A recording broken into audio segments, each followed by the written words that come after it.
Eight of Hearts, can you please explain the microalbumin creatinine ratio and what it means for cardiovascular health? What's your take on creatinine being used to calculate eGFR? Dr. Attia mentioned using cystatin. For the latest in health-related information and ways to save your life, check out the newsletter.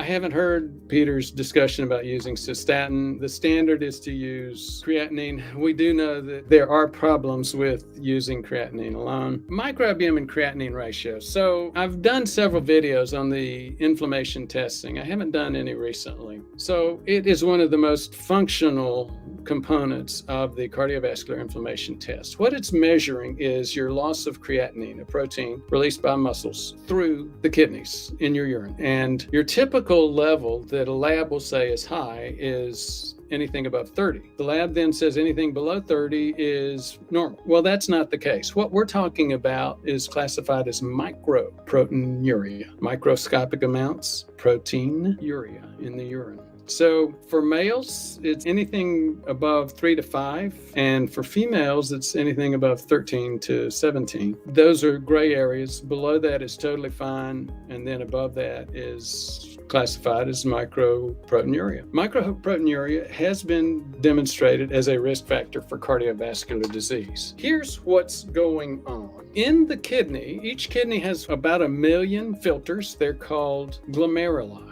The glomerulus is simply a place where the media, the muscle layer, fades away, and you've got nothing but the intima layer. So the intima layer is actually a filter, and stuff that passes through that filter gets collected into the urine. Now, here's the thing. So we've talked about cardiovascular inflammation many times. Cardiovascular inflammation is basically injury or dysfunction of that intima layer, the lining of the artery wall, and therefore also the filter layer of the glomerulus. So here's the thing. If protein is leaking through the intima, then you've probably got cholesterol, especially small dense LDL, leaking through that intima. If they're leaking through that intima throughout your arteries, then you're forming plaque. That is how microalbumin creatinine ratio works.